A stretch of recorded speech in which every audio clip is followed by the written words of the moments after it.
put those over them, I can do more. But you obviously have to work your way after that. Right. Yeah. They don't want to see you put your teeth. They're talking. So I think just talking. I feel good talking. You don't want to be, as my brother says, a headset shot. I don't. Tad monkey, like when yeah, you don't want to be. I mean, I can do it, but I just like talking. Do they have sports programs? You want to get up, get out. Like, that might be a good thing.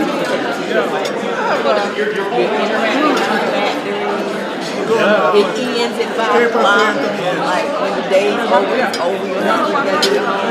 Everything's anything. That's what I do. That's awesome. Maybe they usually design it so that you can get the memories. Part of my role now was like, I was like,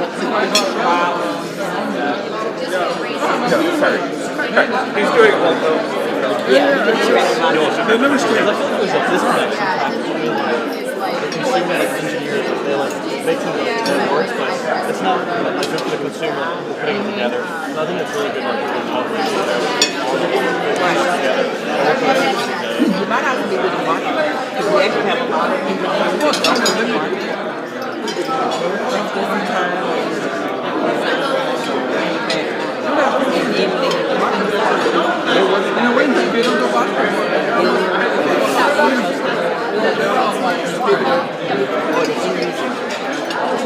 They pick that and translate it. In high school, it's got like 3,000 students. What they really want to play? Software, you know what's happening? No. So why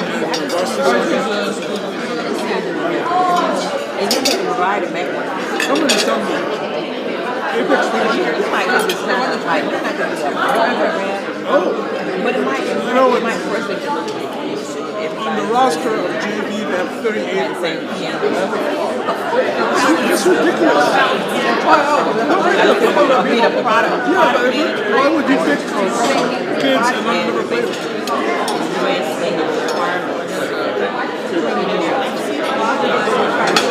So you're going to have to accept some of them?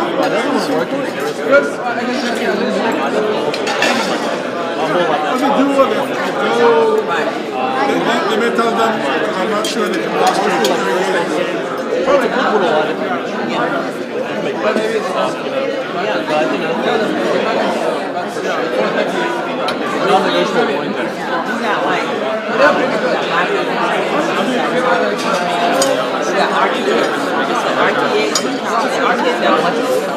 That's the United Technologies. Right? Which one?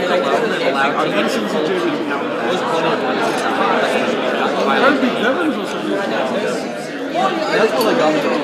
Like, I don't grow up on that. Yes, I said what I like. I have some beef with Michael Martin. That'd be awesome. I just want to see it. There's lots of sport. Yeah. So I don't know if I'd ever make it sport. What's going on behind the scenes. Yeah. If somebody passes the ball to you, you take the forwards. There's some it's a problem. You know, you need to go to class and basically they work. My dream is not like work on other fences. When I talk to people who work there, that's what the kids that play last year. It's just my honest opinion. It's like all like government employed, like they make the same time, like nothing gets done. They take the whole month of December off because they have so much free time off. And then you have places space everywhere. So it's like I want like a healthy medium with more than cool stuff, but I also don't want to Levin's better than Fowler. I think my role will fall. You see the goal is there.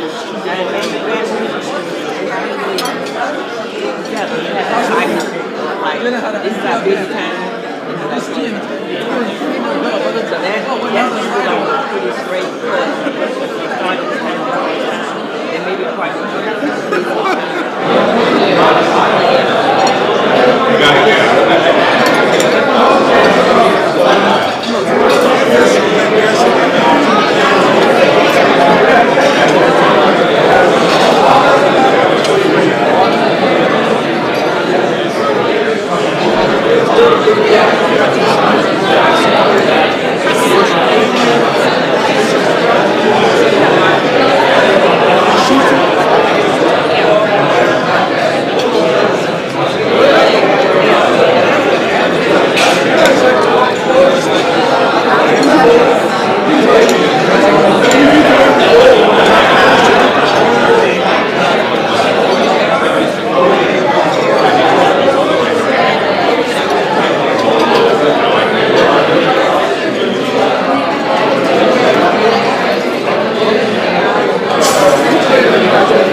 everybody. Hope everybody had a good dinner. Please feel to continue eating dessert, and we're going to get started here. Again, I think I never introduced myself. I'm Srinath Dikar. I'm the department head. I've been at NC State for the last 8 years as department head.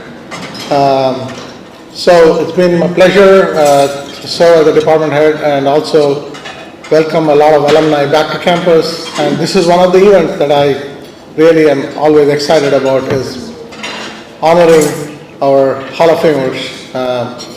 About 5 or 6 years ago, we decided to, instead of giving you guys a plaque which goes on the mantle and you maybe dust it off once a year during Christmas, we decided to do a red jacket, which I think you can wear anywhere. And as you can see, many of the red jackets here is because you can wear that proudly and show off your Alumni Hall of Fame and the status, and also show off your pride, NC State pride.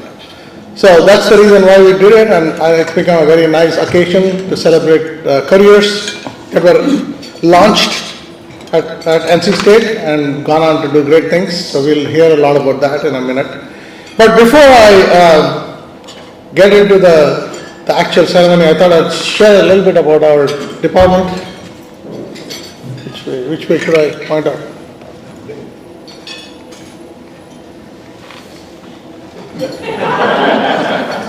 I'm supposed to advance it. Where am I advancing it?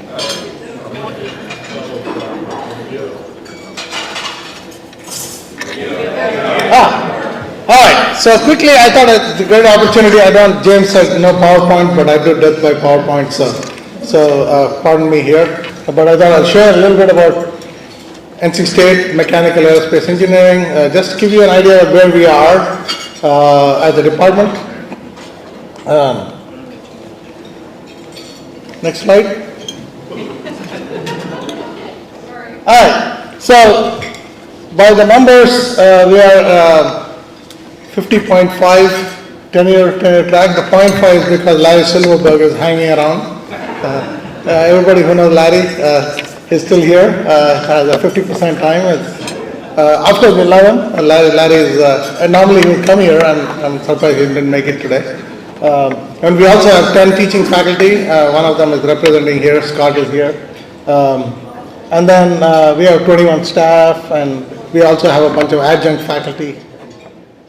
Currently, at the current point, we have about 1,458 undergraduate students, which is not counting the freshmen. We have another close to 700 intended freshmen. So we are popular. NC State MAE is popular. We also have I think it's 400 grad students, not 420. I thought the wrong number, but still. And we also are very active in research as an R1 institution with a lot of high-profile faculty researchers. We bring in about $16 million of research every year. All right, next slide. All right, rankings. As you can see, we are moving forward in terms of where we are in external perception. Rankings is all about perception from outside. We started at 45, the beginning of time, 2017 when I came here. So today is 38 in mechanical engineering, and aerospace is at 26. And then the undergraduate ranking actually is 24. I didn't update the 2026 one, 2020. So 24. So we are moving forward. Everybody's seeing what we are doing, the great things that are happening here. And that's basically the goal here, is to increase external perception. Next slide. So just to give you a little bit of overview, NC State engineering is really, really popular in the state of North Carolina. And also North Carolina is growing, 2 million people in the last 6 years in the growth in terms of population. So there's a lot of people moving from everywhere and wanting to be here, and also wanting to send their kids to the #1 engineering school in the state. So we are decided to grow by another 4,000 students. We were at 10,000, we'll be at 14,000 when the growth, 14 or 15,000, whatever it is. And the ME department is a popular department. We grew from 1200 to 1458, because 1430 was just before I got that number. And then our faculty has grown from 47 to 64. And then when the engineering expansion is completed, we'll be at 1800. Okay, so that's a lot of students. And because our aerospace engineering has doubled in the last 6 years. We are going to be graduating 150 aerospace engineers. When I came here, it was 75. So that's a significant growth. We are also maintained our undergraduate program. We have grown the PhD program, but not the master's program. But we are at 400 thing. At this point, we are going to graduate. We graduate about 100 A's and 300 MEs in 2024. In 2027, that number is going to be 150 A's and 350 MEs. We are going to be one of the maybe top 3 largest programs, mechanical and aero together in the nation. And also, as we hire more faculty, they do more research, so our PhD and master's students also grow. So that numbers also are growing. So all the numbers or indicators are that this department is going to thrive, and it's continuing to thrive, and there's only positives going towards the future. Next slide.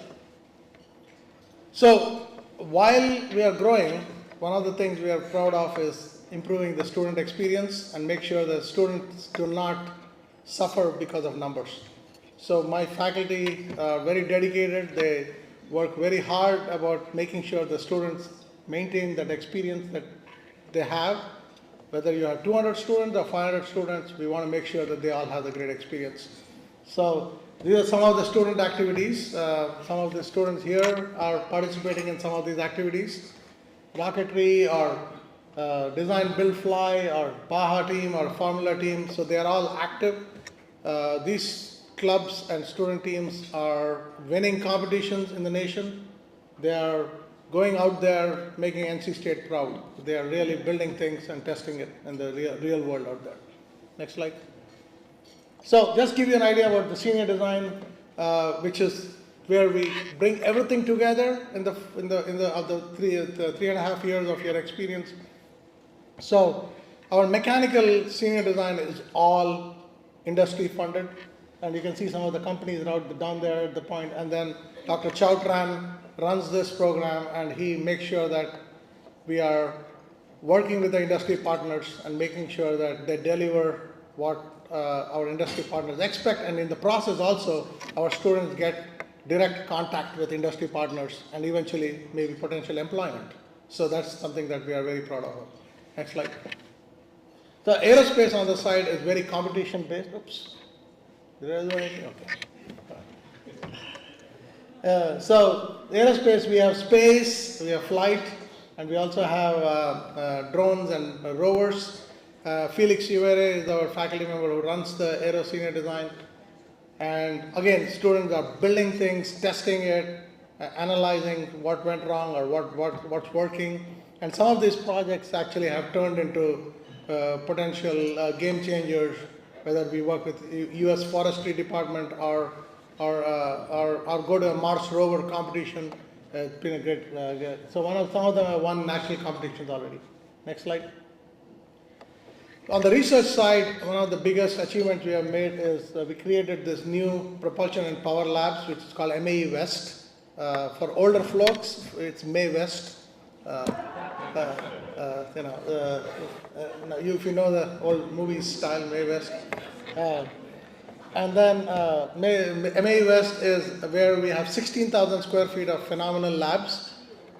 We have supersonic, hypersonic, combustion rigs, drone cages, all kinds of stuff that's going on over there.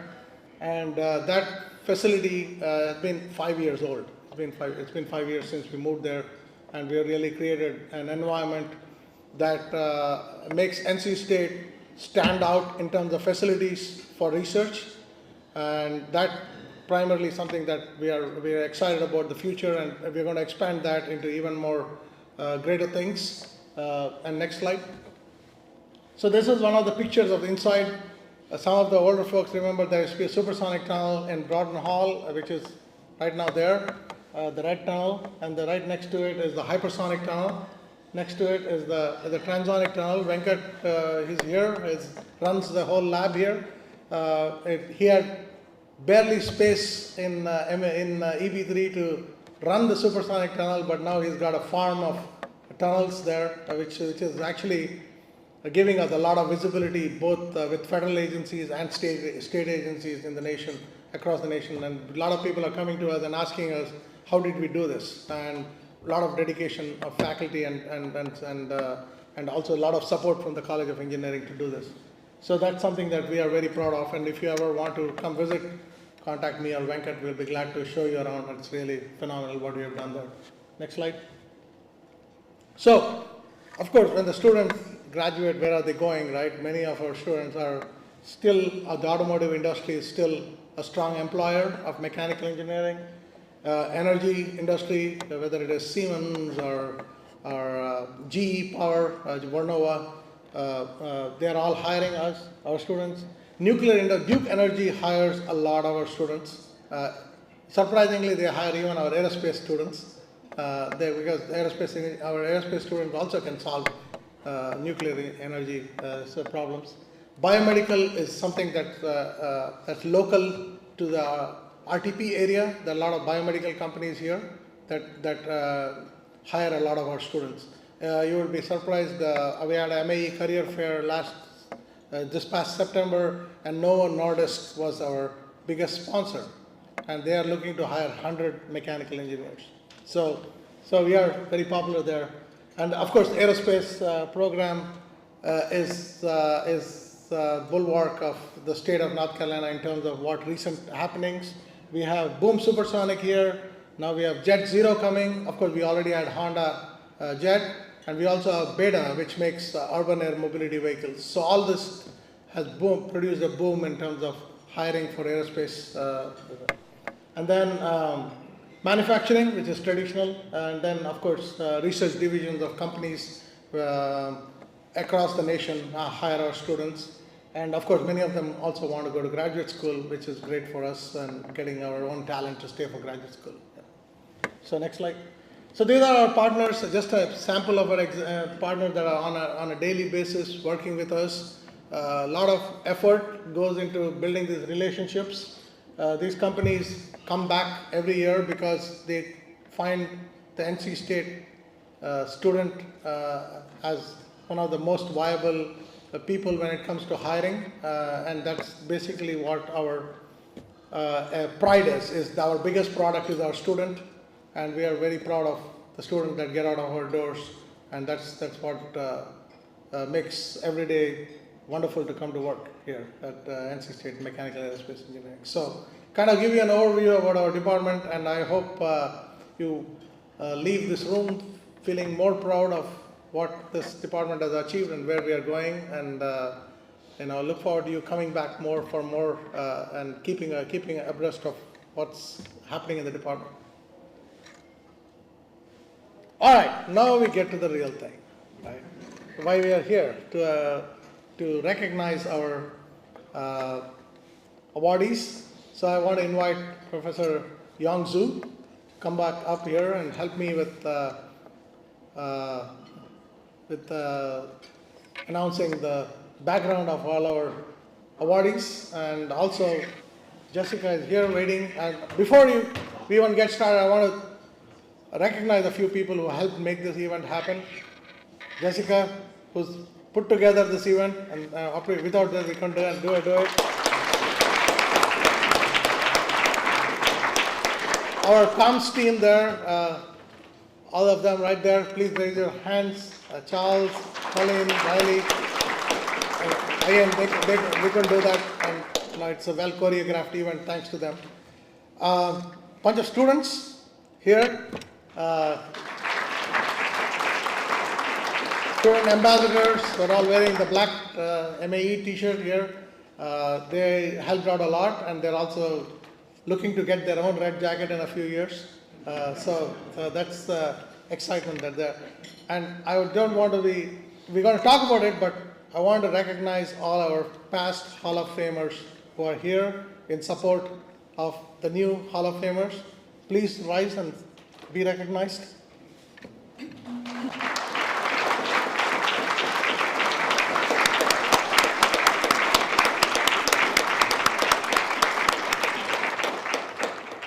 And now we'll get to the real thing. So, Jan? Go ahead. All right. So what we're going to do is, I'll briefly read the bio for each individual, and then you come. And then I put the jacket here, and then walk. And say a few words. Then you give a speech. Right, give a speech. Okay. Well, first of all, I want to congratulate this year's Hall of Famers and also the outstanding young alumni. So the first Hall of Famer this year is Adam Amar. Adam Amar. Adam Amar grew up in Charlotte, North Carolina, and studied aerospace engineering at NC State, where he graduated with his bachelor degree in 2004 and master degree in 2006. Studying under Dr. Jack Edwards,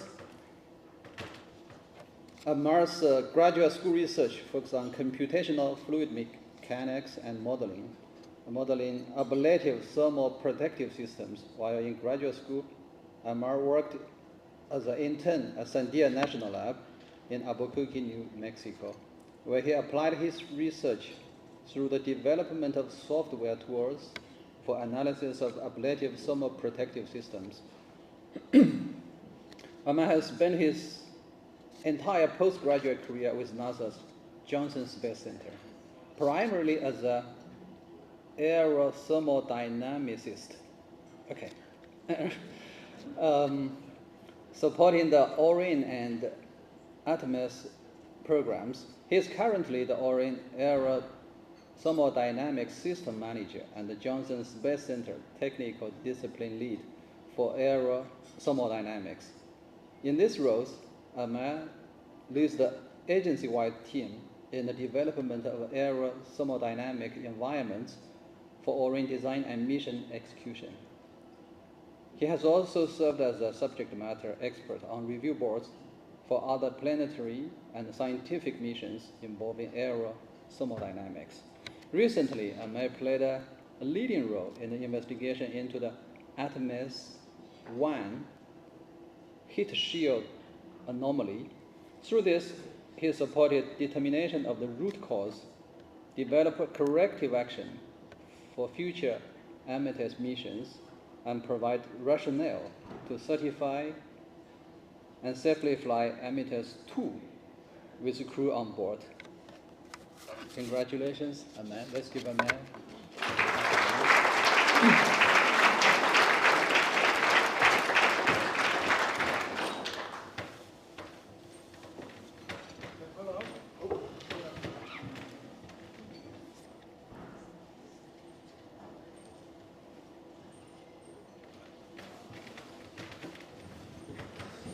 All right. So I heard it said we should wear the jacket proudly wherever we go. I'm actually flying out tomorrow to go to the NC State football game at Miami. So if you see me in the crowd, chest painted with just the jacket on, please forgive me. No, I'm honored for the award tonight. Honored to be with all my colleagues here. See a lot of familiar faces. I actually haven't been on campus for maybe about 18 years, and it is quite different. I wanted to go walk the halls of Broughton, but Dr. Edwards said, yeah, that's not really a thing anymore. So we spent all the time on Centennial campus, which was absolutely amazing, and got to go see the wind tunnels at Mae West. Fabulous progress that's been made around here. So I want to thank some people before I talk a little bit about my career, because I think what I've accomplished in my career is less about what I'm capable of and more about who supported me along the way. And I know we were allowed to have 3 guests here tonight, but I snuck in 2 extras, so I'm going to talk about 5 special people here tonight. First, I'm going to talk about a couple of people that aren't here. First, my wife, Liza, she essentially facilitates my living outside of work. I could not survive without her. She makes everything happen. She manages my life, manages the kids, and if there was a Hall of Fame for something like that, she would definitely be in it. My parents, who can't be here tonight, my dad would have loved to have been here. My dad is a very stern man, but he does have a soft spot in his heart for me and my career, because I was the only kid that became an engineer like him. So he's home caring for my mother, and I know he'd want to be here. So I appreciate everything my parents did to me, and I started thinking about, well, you know, what do the parents do? What's the special thing my parents did? And, you know, the stern lessons and the tough love and hard, you know, teaching you hard work when you grow up. I think that's all good. But, you know, as I become a parent myself, I realize, like, the one best thing you can do for your kids that my parents did so well is just control all the other BS going on in life and just let your kids be kids. You know, let them focus on school, sports, and growing up, and just take care of everything. Such it's a supportive life, a safe environment, and you don't realize what your parents did for you until you actually got kids of your own. So really appreciate what they did. My 3 siblings got to be here tonight. Learned a lot from them growing up. I am the youngest of the 4. So Jason, my brother, he taught me a lot about resiliency and focus. He is probably the most focused individual I've ever met. And he also taught me that challenges in life are opportunities for growth. And he certainly presented me with plenty of those challenges growing up. Becky was the sibling, no offense to the others, that I admired most growing up. She was extremely hardworking. And she taught me that, you know, all of the best things in life are worth working hard for. And I've tried to follow that in my career. And Sarah is the one that helps me relax. It's okay to relax and recharge, and it's good for a career, it's good for relationships. So that brings me to the professional career then. Dr. Edwards, he was my advisor. He changed my life, actually, with his senior level CFD class. And I told him I was going to mention this class today, and he's like, oh God, that's a boring class. And I was like, well, that is not my recollection at all. I did not know, it was a senior year, I still didn't know I was going to be an aerospace engineer after I graduated. I wasn't sure. But that class changed my life. I was like, you can do what with computers? And I was just amazed by everything you taught. You are an incredible educator. You should be very proud of what you've accomplished. And and no one ever spoke to me as a teacher like you did. It's like you wrote on that board with a chalkboard. I had to explain to my kids what a chalkboard was last week. And you'd create so much chalk dust, but everything you said to me was just implanted in my mind the way you taught. It was so perfect, and it really, really worked for me. Then you hooked me up with Basil. Basil has been instrumental in launching my career for sure. He took a chance on me, gave me a job at Sandia, introduced me to my mentor, Ben Blackwell, who is still my mentor. I still speak with him quite often. Basil mentored me as well. One story about Basil, I continued to do software development there, and I was banging my head against the wall on a bug one day. And he goes, Adam, you know the best way to debug? You go home, you drink 3 or 4 or 5 beers, and you come back in the morning and you're going to find that bug. And damn, it worked. So I've tried to follow that in my career. And Basil basically launched my career at NASA. I appreciate that. And I've been there ever since for 19 years, working on Orion the whole time. Orion is the NASA's next generation space vehicle that replaces the space shuttle, takes astronauts into deep space, and will ultimately get us to the moon and to Mars. Been working that program for 19 years, and basically solely that program for 19 years. People would think that, gosh, that has got to be terrible that you've had this one project for 19 years. But I love the marathon. It makes the victories so much sweeter, and I love being committed to this, you know, for as long as I have, and I will see it through for my career as long as they'll let me. So for those of you that may not track NASA or what we do, you know, the Orion has flown on the Artemis 1 mission. We've sent it unmanned around the moon. Coming up in the spring, we are going to send 4 astronauts to the moon for the first time since Apollo program. We're going to go around the moon, send the most people at one time past the moon. We're going to go the farthest we've ever gone from Earth, and we're going to send the first woman to the moon, who happens to be an NC State graduate, Christina Cook. So we're taking care of her, and we're very proud of her. After that, you know, the plan is to get humans back on the moon, set up a lunar economy, a more permanent residence on the moon, learn how to work and live in deep space, and ultimately go to Mars. Hopefully, that will happen in my lifetime, and I will be part of all that. Might be Orion, might be the next vehicle, might be a commercial vehicle that is supported by NASA. That all remains to be seen. But NASA is, sometimes people ask me, is NASA still in existence? Everybody thinks when the space shuttle ended, NASA ended. It didn't. We are still doing great things, and we've got great things to come. So keep an eye on us. Other than that, I want to again thank everybody, thank the committee, thank Basil, thank Dr. Edwards again. Thanks for everything that you've done for me. Thanks, siblings. You're fantastic. Tell Mom and Dad I did a good job up here. No, thank you all very much. Hopefully I didn't go too far over my time, but thanks.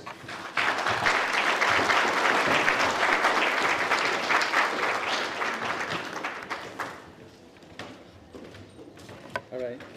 Next is Antonio Silva Neto.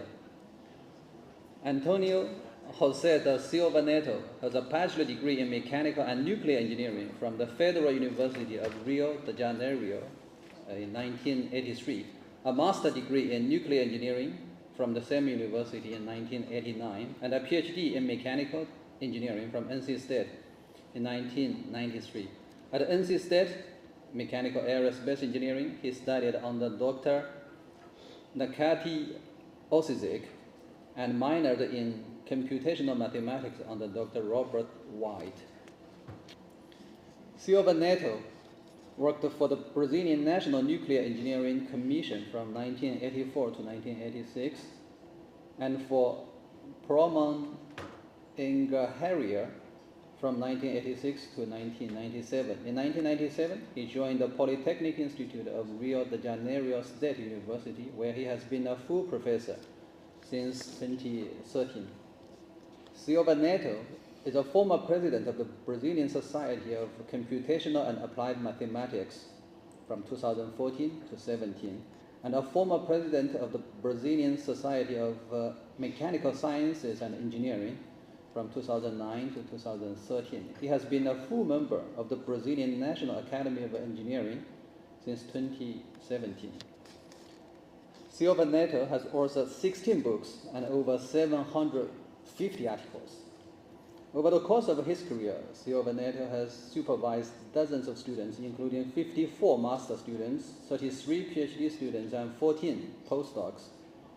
He is an associate editor of 5 journals, including Journal of Heat and Mass Transfer, ASME, Computational and Applied Mathematics, Journal of Computational Mathematics and Data Science, International Journal of Data Science and Analytics, and Trends in Computational and Applied Mathematics. Silva Neto is a member of the editorial board of the Brazilian Journal of Environmental Sciences. He's an associate editor of the Journal of Inverse Problems in Science and Engineering from 2004 to 2021. From 2012 to 18, Silva Neto was the coordinator of mechanical and nuclear engineering for the Carlos Cargas Filho Foundation for research support of the state of Rio de Janeiro, and has served as the advisor of the president since 2021. From 2014 to 16, Silva Neto was a member of the Deliberate Council of the Brazilian Council for Scientific and Technological Development, and now serves as the advisory committee. Silva Neto was a member of the interdisciplinary area coordination of the Coordination for the Improvement of Higher Education Personnel from 2006 to 16. In 2020, Silva Neto participated in the creation of the first professional doctorate degree approved by CAPES, CAPES, Environmental Science and Coordination Area, at the Federal Fluorescence Institute. I know this place, Fluorescence. I think they have a good soccer team. Right? Yeah.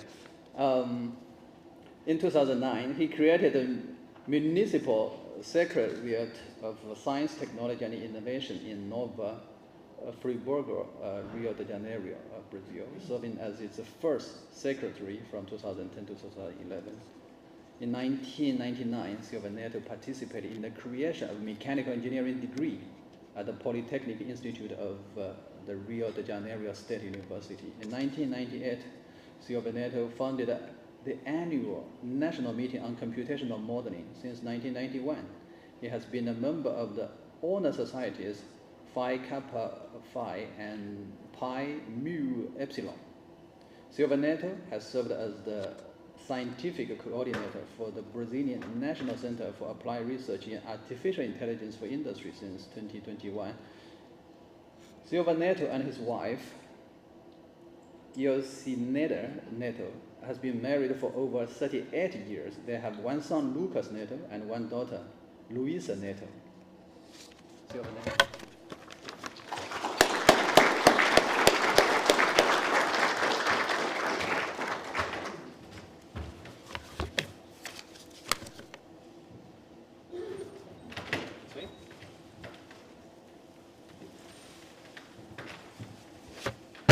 Oops.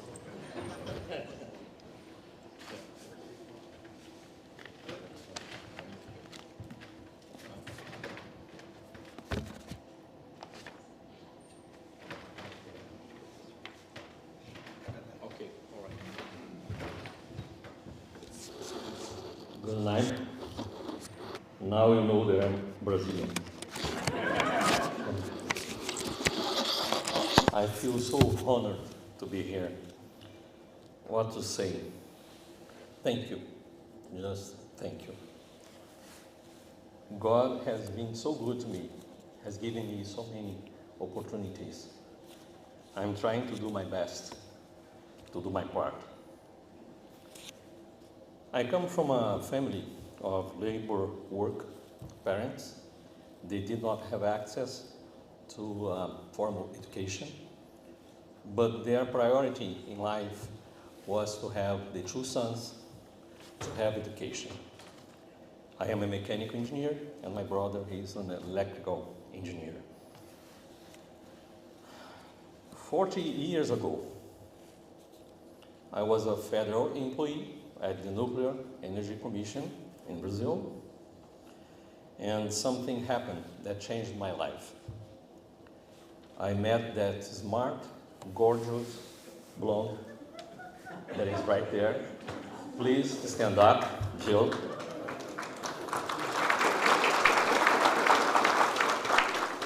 It was love at first sight. I remember what she was wearing at that time, the blouse, the pants. So yeah, I remember everything. And then we became boyfriend and girlfriend. In the next year, a huge change. I was invited to move from this federal employment to a private company, consulting engineering company. It was hard to read that, right? Yeah, that's from own engineering, like engenharia, okay? Professionally, I have been always very independent, going through different disciplines, interdisciplinary. And then I made that move. Okay, but first, I talked to Jill, my wife, now my wife. I'm moving from Rio de Janeiro to São Paulo. I'm leaving a federal employment, going to a private company, and I will go to the US to work on my PhD. Will you marry me? She didn't blink. She said yes at that moment, okay? So that happened. We moved to São Paulo. And then in 1989, I was getting ready to come to the US. At that time, we wrote letters. I don't know if some of you know what that means, but And then I wrote to 5 universities. Big one up in the north was the first one to reply, but the rent was about the same amount of the scholarship that I would have. So I was just married, and I could not go there and pay my full scholarship on the rent. And a few years before, Renato Cotta told me that Professor Ozick was working here at NC State. So that was my decision. I want to go to NC State to work with Professor Ozick. Then, in 1989, I was lucky again. I'm very lucky, very fortunate. We met Mary Claire in Rio de Janeiro. There was this huge conference on mechanical engineering that was November, December, and Mary Claire, I was not supposed to be here, I was supposed to be in Brazil. We are having that meeting right now, 50 years of the association. Yeah, but I must be here, so that's why I came. My colleagues there, they are not very glad, but I am here. And then in 1990, the 2nd of January, we arrived here, and we were embraced by Raleigh. We loved this place. Mary Claire was there. She was not a doctor at that time. And Dr. Kim just graduated. They were there helping us. And we also made Brazilian friends here, like Fatima Roma there. Actually, we knew Anna already, okay, but we were closer here. And as we were helped, we created a Brazilian Association of the Triangle to help the Brazilians. That still exists. And Fatima was the first president. Please stand up, Fatima. Okay. Here I had an amazing education, world-class education. And I told you, Ms. Rina, I visited last year, you must be proud of the work that you are doing. You are doing great. It was great at that time, and it keeps improving. Hard work all the time, tough professors. My wife, once at 10:30 p.m., she went to the university. I was working on my codes to Professor McRae, and then she brought food there to me. I worked with Professor Bob White, a very nice person. Parallel computing at that time, I learned from him. And Professor, I have your nice book here, okay? The book on finite element. You gave me your autograph in 1990, and I will get another autograph now, 35 years later. That was tough. The announcement for that course that I took, summer term, 3 courses, in fact, and he had like a few good men wanted. That was the announcement of that course. It was tough. And Professor Ozick, fantastic, world-class professor. I have his book, Heat Conduction. He wrote 12 books. This one is very, very famous worldwide, okay? I brought it because it is autographed by Professor Ozick, and I was supposed to meet Hakan, his son. He graduated here also, and he was elected today the chair of the advisory board of the MAE department. But his flight was canceled. Hakan was a picture on the wall in the office of Professor Ozick. I was looking forward to meeting him and having his signature here in this book. But his flight was canceled. Now he is a moving image in the Zoom meeting screen. Hopefully next time, Mary Claire, help me. I want to meet him, please. I was not that lucky in this situation, right? Okay. And then I worked with Professor Sorel. I had the H1 visa, but I had to go back to my job in Brazil. In 1995, I moved back to Brazil, working at the Promo Engineering, and then our son was born. 1997, I moved to the university, Rio de Janeiro State University, and then our daughter was born, both in São Paulo. I was kind of scared. I will not change jobs anymore, okay? I have 2 kids already. So, God, I have been so lucky. Loving parents, exceptional wife and kids, She is an amazing mother. Exceptional education in Brazil and the US. The first foreigner professor that came to work with me, he came from France, Brazil, and he told me, I have the most important profession in the world. I am a professor. Yes, I have the most important profession in the world. Always working on what I have studied. I'm very lucky. Always making friends. Now I'm making, Zrina and his wife, they are becoming friends. I'm 64 years old now, and I'm still making friends. I'm linked to the Rio de Janeiro State University, the Federal Fluminense Institute, and I have a link also with Senai Cimatec, the industry federation in Brazil. We have a nationwide federation of industries, and I'm working with them. Professionally, I have been always very independent, going through disciplines, and then I built a research network in Brazil and abroad, and now I'm trying to establish a cooperation with NC State, with Srina. So, acknowledgements. Brazil, research supporting agencies, CAPES, CNPq, FAPERJ, Rio de Janeiro, FAPESP, São Paulo, my university, Rio de Janeiro State University, the Federal Fluminense Institute, and the Senai Cimatec, Industry Federation. All of you, Isrina, thank you very much. Congratulations for the excellent work that you're doing. And he invited me to participate today in the advisory board meeting, and I met Lane Miller.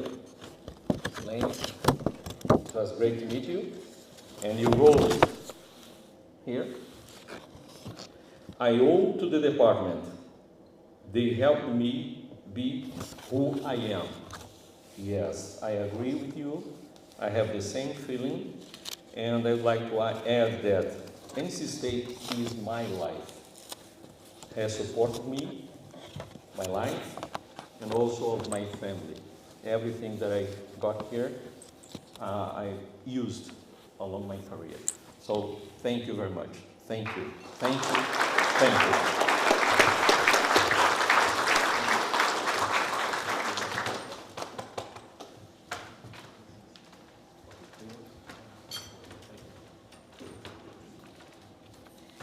Okay. Next is Charles Lewis. Lewis has had a diverse career that started as a flight test engineer at the Navy Air Test Center in Patuxent River, Maryland, where he worked on projects involving the Navy's F-14 aircraft. He then returned to NC State to pursue a master's degree in mechanical engineering, where his research was recognized by NASA in the administration's tech briefs. After earning his master's degree, Lewis worked as an engineer at Duke Power in Charlotte, North Carolina, where he served as a liaison between the company and the Nuclear Regulatory Commission, coordinating licensing and compliance efforts in collaboration with engineering and operations. He then accepted a position in Duke Power's environmental group, where he performed environmental compliance audits, environmental site assessments, and soil and groundwater commission investigations. Lewis then decided to make a career change and then entered law school at UNC Chapel Hill, where he was a member of the North Carolina Law Review and had his law review note on the U.S. Supreme Court patent law case published. Since earning his JD degree with high honors in 1999, Lewis has worked in law firms, including a patent law boutique, and served as general counsel for two commercial general contractors, R.J. Griffin and Company, and B.E.K. Building Group. Since 2018, Lewis has served as Vice President, General Counsel, and Corporate Secretary for Huber Engineered Woods LLC, a manufacturer of engineered wood products. In his general counsel roles, Lewis has been involved in a significant amount of construction litigation. His engineering background has helped him tremendously because it has allowed him to quickly understand the design, construction, building science issues that are at the heart of almost every case. In his current role, Louis was responsible for 3 intellectual property cases, 2 of which were patent infringement cases, while the third one involved trade secrets related to manufacturing equipment and processes. All 3 were multi-million-dollar cases. Louis has published in both his technical and legal roles and was a finalist for the Charlotte Business Journal's Outstanding General Counsel Award in 2025. Let's give a round of applause to Charles Louis.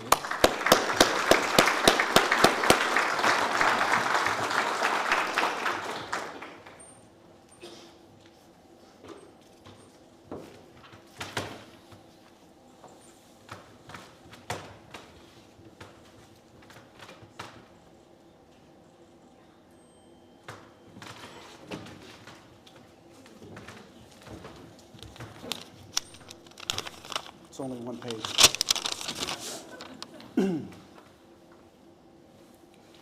So thank you and good evening. What an honor. I want to start by recognizing my wife and 2 of our daughters, Fuller and Kate. Anne is an NC State graduate, and Fuller and Kate are both juniors here. One of our sons graduated from here last December. My dad and my brother are both NC State graduates. My dad in mechanical engineering, and my brother in aerospace engineering. There's a lot of Wolfpack red in my family. So, go Pack. I want to thank Dr. Hassan, or as I've called him for nearly 40 years, Baz, for nominating me. When he reached out about nominating me, I said, Baz, you know I'm a lawyer now, right? He said, yeah, I know. Just send me your resume and a list of accomplishments. That does not include the fact that you could cite the Budweiser label by heart. True? So I did. He'll do it later. Yeah. So I did, and here I am. So this process prompted me to think about my time at NC State and all the great memories. I learned a lot here, some of which was actually in the classroom. I thought about the many professors.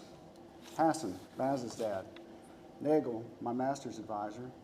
Silverberg, the half a professor, who used to play basketball with us in the gym. Then I thought about Dr. Perkins and a story from my senior year. So Dr. Perkins taught the aerospace engineering senior design program, the senior design class. In that class, you'd divide into groups and you would design and then build an airplane. Some of those pictures are up there, the remote control. Someone from each group is assigned the task of running various computer codes. I must have missed the group meeting because I was that guy for my group. I was not enthused, and I probably was not as dedicated to the task as I should have been. Anyway, spring semester ends. Finals are all done. My roommates and I head to the beach for graduation. I get back all tanned and head over to Broughton to check grades. So for those who were not around back then, professors posted grades on a strip of paper outside their door. So when I went to Broughton, I see Dr. Perkins. We exchanged pleasantries, which I believe included him saying something about my tan and me having to confess to having been to the beach. And then asking, Dr. Perkins, what did you give me in senior design? He said, Mr. Lewis, that's my best imitation of Perkins. Mr. Lewis, most people ask me what I gave them. I said, I can give you anything. He said, hold on, let me get this right. He said, Dr. Perkins, he said, Mr. Lewis, when people ask me what I gave them, I say, I can give you anything. You earned it. He said, but I'm telling you, I gave you a B. If he were still with us, he might be amused and maybe a little bit surprised that I'm being inducted to the Hall of Fame. He would not, however, be surprised that I eventually went on to become a lawyer. So when I started thinking about what I might say tonight, I thought, what am I going to say about engineering and the practice of law? But as I thought about it, I realized there are quite a few similarities. Logical thinking, curiosity, persistence, to name a few. Engineers and lawyers are, at their core, problem solvers. They take their tools, mathematical principles, equations, rules, laws, and apply them to new situations to solve problems, whether those problems are science-based or human-based. And my legal career has benefited from the technical knowledge and problem-solving skills that came from my NC State engineering education. Whether it was early on in my career as a patent lawyer, or as general counsel managing patent and trade secret litigation, or working through claims on construction projects. It's all problem solving. And I am thankful for the problem solving foundation that came from my NC State engineering education. So in closing, I just want to say again, thank you for this honor. I'm sure there are others who are more deserving, but no one who is more grateful. Thank you.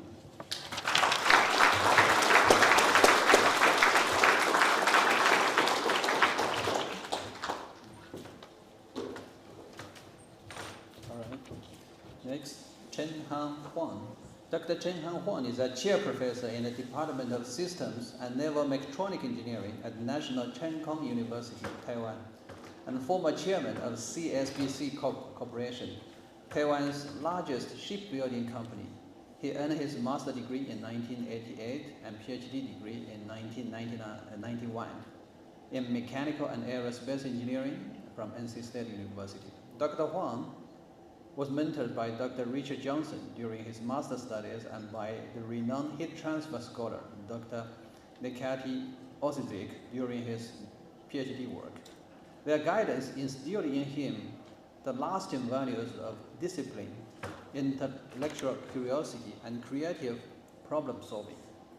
Upon returning to National Chen Kung University in 1991, Dr. Huang served in multiple leadership roles, including department chairperson, associate vice president, and vice president for international affairs, vice president for finance, and executive vice president. His research focuses on inverse problems, inverse design problems, and system optimization problems with applications in fuel cells, heat exchangers, heat sinks, solar steels, and fan blade design. Dr. Huang has published over 180 SCI index journal papers and received the Outstanding Research Award from Taiwan's National Science and Technology Council 3 times, the maximum possible number, recognizing his sustained contributions to engineering research. Dedicated to advancing the academic community, Dr. Huang also serves as associate editor or editorial board member for several international journals and was recognized among the world's top 2% of scientists by Stanford and elsewhere. In 2025, Dr. Huang was inducted to MAE Alumni Hall of Fame at NC State, a distinction he regards as both a personal honor and an attribute to the mentors, colleagues, and community that shaped his career. His journey reflects a commitment to integrating rigorous research, inspired teaching, and industrial leadership, carrying forward the values of critical thinking, resilience, and innovation instilled during his formative years at NC State. Let's give Dr. Huang a round of applause.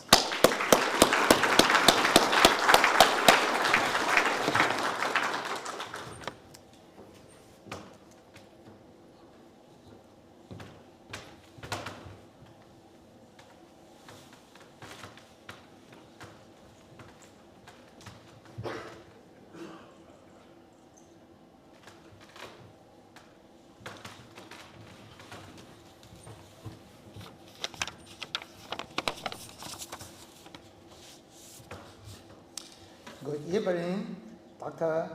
Ika, distinguished faculty, fellow alumni, friends, and guests.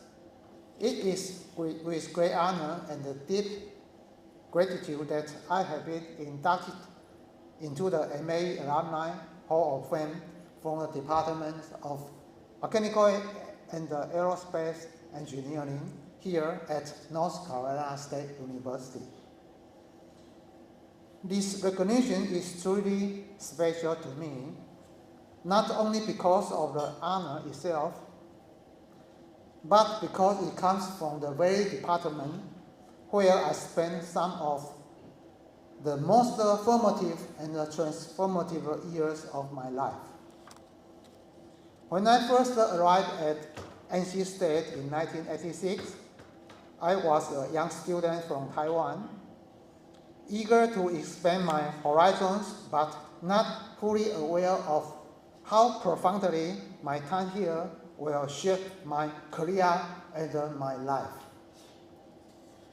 The MAE department became not just a place of study, but a place of inspiration, challenge, and personal growth.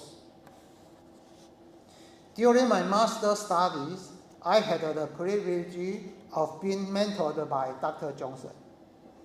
His guidance and encouragement helped me build a solid foundation, not only in engineering knowledge, but also in the mindset of tackling problems with clarity, persistence, and creativity.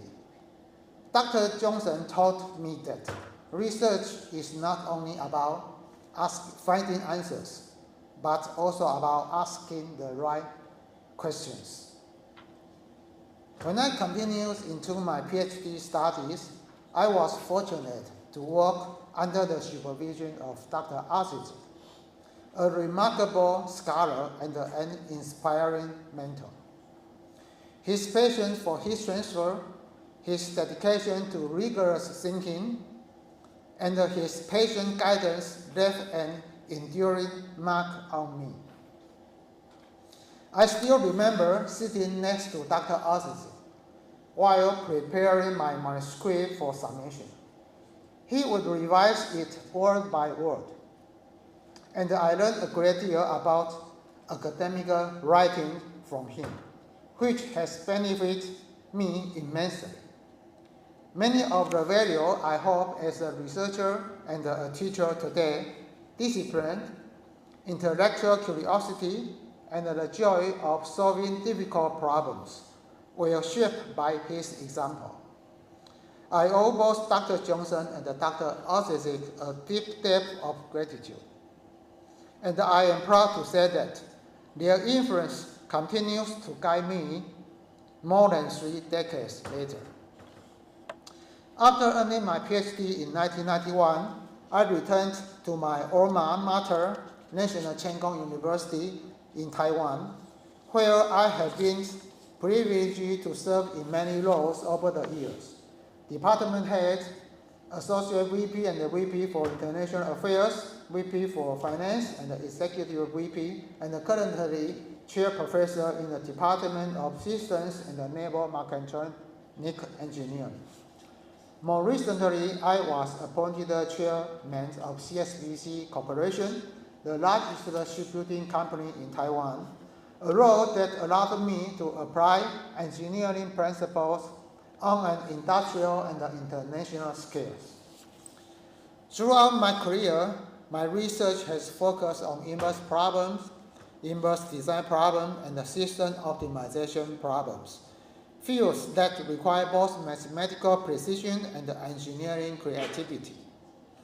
I have been fortunate to receive the Outstanding Research Award from Taiwan's National Science and Technology Council, a recognition I share with my colleagues, students, collaborators, and collaborators. Research, after all, is not a solo journey. Over the course of my career, I have published more than 180 SCI Index journal papers, and I have also had the honor of serving an associate editor and the editorial boards of many international journals. I view this editorial role as a meaningful way to give back to the academic community. Just as my own journey has been shaped and supported by the mentorship and the generosity of others. Looking back, I see a clear thread. The lesson I learned at NC State, critical thinking, resilience, and the drive to innovate, have been the foundations for everything I have done since. But perhaps most importantly, NC State gave me a community. My peers, my professors, and the department as a whole created an environment where curiosity was encouraged, ideas were challenged, and excellence was expected.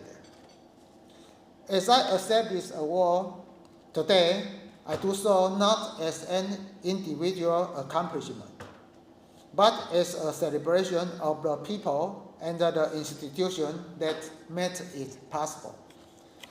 I am deeply proud to be part of the WorldPac family, and I am committed to carrying forward the values that this department instilled in me. Whether in the classroom, in the research lab, or in the boardrooms of a shipbuilding company. Finally, to my fellow alumni and the current students, never underestimate the reach of what you learn here. The skills, the values, and the friendship you build at NCKU will accompany you far beyond these walls, guiding your path in ways you may not yet imagine. Thank you again to the MAE department, the NCSU Alumni Association, and to all my mentors and colleagues. This honor is one of the proudest moments of my career, and I will cherish it always. Thank you, and go Pack.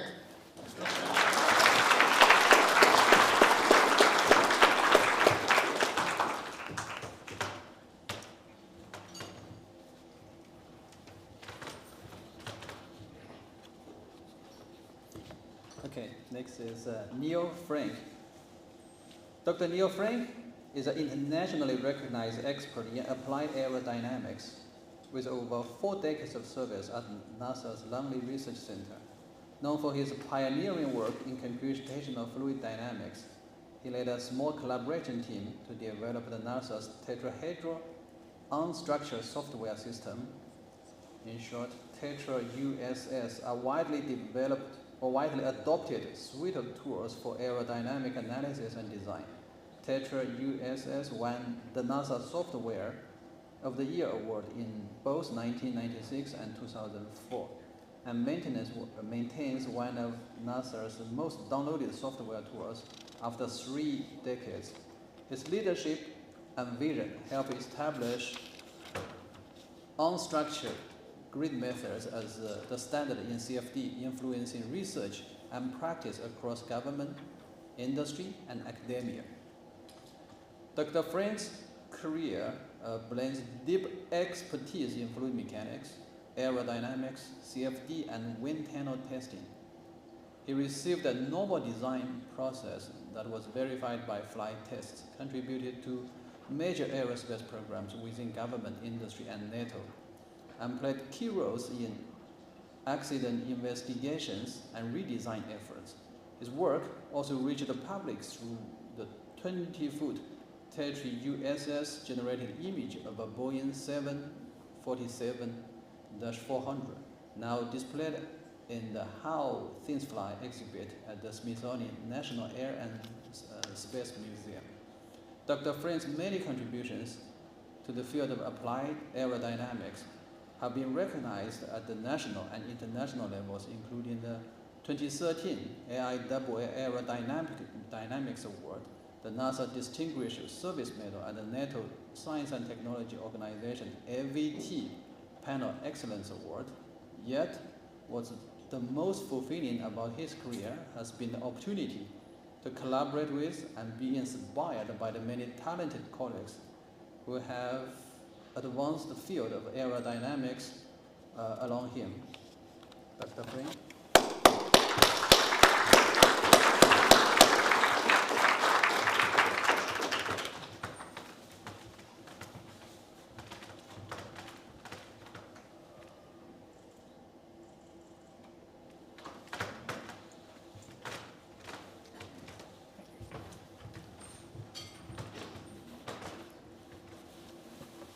Thank you all so much. I really appreciate the honor of being here. And it's good to be back at NC State and see some familiar faces and a lot of red jackets.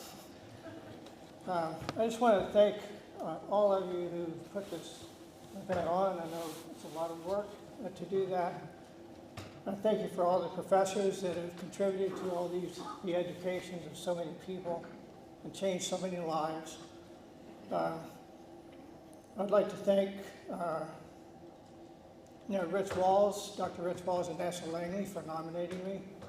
He's been a colleague in our branch for a number of years. His dad was a professor here. Of course, he is an NC State graduate. I retired from National Langley in 2019, and I began a different career after that. But before that was a long period starting here at NC State. Now, I see a lot of young people out there, and I know that this is a tough world to go into. And so I'd like to just share a little bit of my story for the purpose of hopefully encouraging you in your walk forward. I grew up in Asheville, North Carolina, just a little west of here. I was a kid that came along that back in the 50s and 60s. I just loved airplanes. I loved things that fly. I looked at birds, watched things float around, just longing to know how they did that. I pored over World Book encyclopedias, just all the space program through the 60s. It was just so inspiring. Of course, NASA was big in the space, and I always longed to work for NASA. Anyway, the school system that I was in was not that great, but when I went to NC State, I took my first calculus class, and I heard about something called a derivative and an integral. And I was just so fascinated with what that could do. Oh, excuse me. And so it just lit this fire in me. I came here with Dr. DeJarnett, Fred DeJarnett, as my professor. He became my lifelong mentor from NC State. He just had the demeanor, the temperament, the whatever it took to draw people out, to draw people, to impart his knowledge and to draw the best out of people. I just wanted to learn everything that I possibly could about aerodynamics. They introduced me to the co-op program at NASA Langley. Dr. DeJarnett had a lot of good contacts there with Jim Campbell and others. And so I started the co-op program I came here in 72, started the co-op program in 73. And I went up there to NASA Langley for a semester, back here for a semester, back and forth. It took 5 years to get out. And as I went up there, I got to get exposure to different aspects of aerodynamic research, various speed ranges, materials, this whole works. And and that was just instrumental, I think, in directing me in the direction that I wanted to go. I knew I wanted to be in aerodynamics. I wanted to be in subsonic, transonic type aerodynamics. So I found that about myself. So, and I guess in 1980, well, I couldn't get hired on at the end of my co-op in 1977, so they worked out a graduate program, and I worked up there I came down here for a year and worked up there on my thesis, and I was mentored by a gentleman, Dr. John Lamar, and he was a renowned aerodynamicist, and when I went there, I said, wouldn't it be so great if you could compute the aerodynamics of an airplane with a computer? And of course, he was working on the vortex lattice program, which is a simple methodology that you can probably do on your phone right now. But that was the state of the art, and I was so fascinated that we could compute the aerodynamics of an airplane with this vortex lattice method. So I worked under him. He was my mentor, and he taught me how to write. When I wrote reports, he tore them to shreds. And it got to the point at one report, I finally said, if there's one more iteration, it's going in the trash. So that was the kind of person he was, but I wanted him to be tough. I wanted that feedback, and he was good. So anyway, I got my BS and MS here, and I was hired on to NASA Langley in 1980. There I had great mentors as well. I worked in, I did wind tunnel testing. I worked in computing aerodynamics with vortex lattice methods, panel methods, and the experience that I gained there just whet the appetite that I wanted to do aerodynamics, applied aerodynamics. So I had the opportunity to, through NASA, to go back and get a PhD. And I chose at that time to study under Bob Walters at Virginia Tech. Now Bob was an eminent CFD expert who came from NC State. He had his BS, MS, and his PhD under Dr. Hassan. So I went to him, and he was another very tough mentor. But I wanted somebody who's tough. I want somebody to draw me out, to challenge me. So I went to Virginia Tech, and when I came out, I went back to Langley to work my dissertation. So I had to do something in the area of CFD. I went up there wanting to learn how to do CFD for application of aerodynamics. I didn't really want to develop code, I wanted to be an aerodynamicist. But I had to do something in aerodynamics, in CFD. So at that time in history, back to the late 80s, the dominant CFD methodology is based on quadrilateral cells, just boxes of various sorts. And looking around, there's so many people working it, I didn't have a place to stick my toe into that area, it seemed like. So but there was a new area that was started by Tony Jameson at Princeton back about 2 or 3 years earlier about using tetrahedral cells, 4-sided triangles. So then I said, okay, I'll try that. And so usually you start in 2D, and he said, no, start with 3D. Okay. So I started writing this code, an Euler code, and put together this tetrahedral code.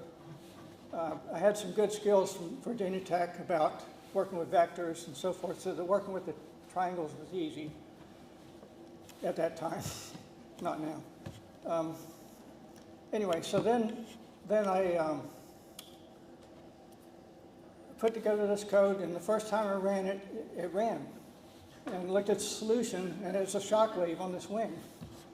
The grid was generated by a code called vGrid, which was a tetrahedral grid generator that was being developed initially by a fellow named Reynold Lonier, but then working on it with Shahryar Prasadi. Anyway, so we had these little grids, and this was only in VISTA. We could not do Navier-Stokes viscous. Nobody could do that yet.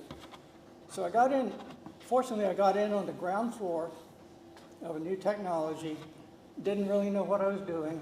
I had some good ideas, they panned out. And anyway, so after things got going, we pulled in Shahryar Prasadi to work with vGrid, pulled in another guy, another gentleman, Paresh Parikh, who was working on graphic post-processing, and then another gentleman, Jamshid Samurai, who was working on the graphic interface called Grid Tool. And we formed this little team of 4 people. We had good support from our management. They just said, go. I never thought about funding, just work on it. So every week was just seemed like a new breakthrough. It was a very exciting dynamic. And I was leading this group, but I wasn't the leader in the sense we were just all in, 4 guys working together and just making this stuff happen. And it just was popping out here, popping out here, popping out here. So then about the middle of the 90s, Shahryar came up with something called the advancing layers method, which enabled you to generate thin layer tetrahedral grids for Navier soak solutions. First time it had ever been done. He came in after Christmas and said, hey, I got this idea. And that became the viscous grid generation method that was still used today. And so all of this was going on, and about the middle of the 90s, someone suggested we ought to put it in for a NASA Software of the Year award. So we did, and it had ended up winning in 1996. Then, so NASA headquarters wanted to know, have a name for a press release. Then we worked on it in the branch for about a week. The branch head, colleagues, we were trying to come up with a name for this new code. And we finally decided on NUGAT, NASA Unstructured Grid Aerodynamic Technology. And one of the guys looked it up in the dictionary and he said, this means worthless and inconsequential. But that was all we had. Friday afternoon, we had to have a press release on Monday. So I go home, and over the weekend, I guess probably Saturday night, my wife says, hey, why don't you call it Tetris, Tetrahedral Unstructured Software System? And then my son says, hey, yeah, you can make the USS capital letters, like, and so T-E-T-R-U-S-S, Tetris. And I said, that's it. So on Monday morning, I go in and put in the name Tetris, and that's how it started. So if I hadn't had collaboration over the weekend, I probably wouldn't be standing here. But that was a big part, I think, of that success. So I wanted to encourage the young people here because, I started out with somebody who didn't know what an integral or derivative was until I got to college. And through a series of people touching my life, professors, people at Langley, all sorts of things, people that I worked with, I was able to grow into that. And there's a lot,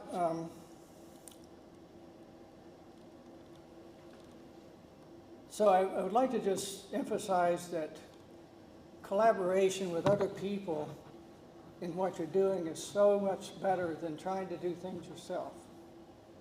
I'd rather accomplish something with somebody than through somebody. When you have that dynamic of working with people and you're kind of not caring who is getting credit and so forth, but you're trying to accomplish a goal, you're focusing on the goal, you can accomplish so much more.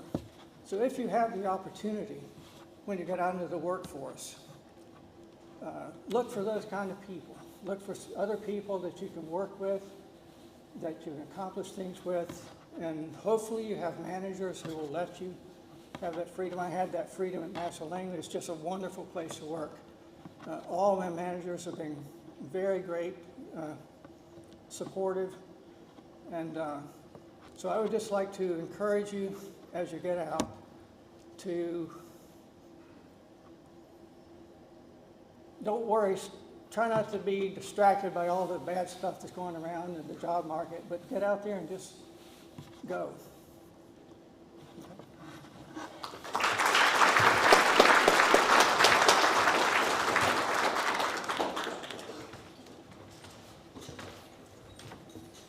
Okay, next, Phil Leduc. Philip Leduc, PhD from Johns Hopkins University, postdoctoral fellow at the Children's Hospital and Harvard Medical School, is the William J. Brown Professor in the Department of Mechanical Engineering at Carnegie Mellon University, with appointments in biological sciences, biomedical engineering, electrical and computer engineering, and computational biology. Dr. Leduc has received an NSF Career Award, Beckman Foundation Young Investigator Award, and was also selected as a faculty member for the Sloan Foundation Minority PhD program. He has been funded by various organizations, including the Gates Foundation, the National Institute of Health, the Department of Defense, the Department of Energy, and the Keck Foundation. Over the course of his career, Dr. Leduc has published many articles in a variety of journals, including Proceedings of the National Academy of Science, Nature Nanotechnology, Nature Communications, JACS, Journal of American Chemical Societies, Journal of Applied Physics Letters, Methods in Cell Biology, Advanced Materials, Nature Protocols, and notably Nature. He has given seminars across the world, from South America to India to Brazil. Dr. Leduc has been on and helped to organize many scientific meetings, including for the National Academy of Engineering, National Academy of Sciences, and National Academy of Medicine, and the U.S. Congress. He was elected to the Science Advisory Council of the Beckman Foundation and to the board of directors of both Biomedical Engineering Society and the American Institute for Medical and Biological Engineering. Dr. Leduc is also a fellow of the Biomedical Engineering Society, American Society of Mechanical Engineers, International Academy of Medical and Biological Engineering, and the American Institute for American and Biological Engineering. He has filed numerous patents, created companies, and consulted for numerous other companies. Philip and his wife, Rachel, have a daughter and 2 sons. He has been involved in many philanthropic organizations, including raising monies for nonprofit organizations and mission trips to Africa and Armenia. Dr. Leduc.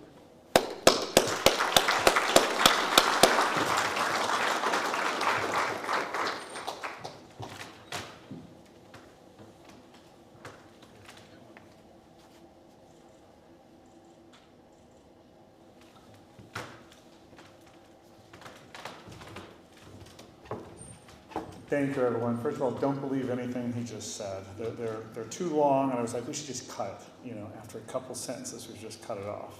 So thank you, first of all, for this kind award. It's an honor and privilege to be here back at NC State. I'm very blessed to receive this award. I'm going to tell you, I'll keep it short. I'm a professor. I can talk for hours, but I practiced it to make sure I kept between the allotted 3 to 5 minutes.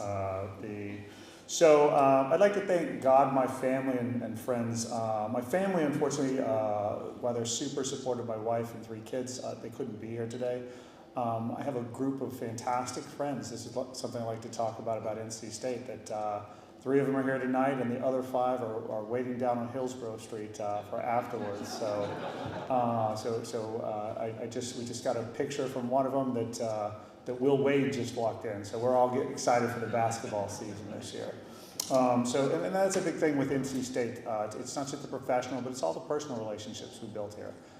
We have a guys' weekend every single year. We go down to the North Carolina beaches, and it's been going on for a decade, 2 decades now, which is a wonderful thing.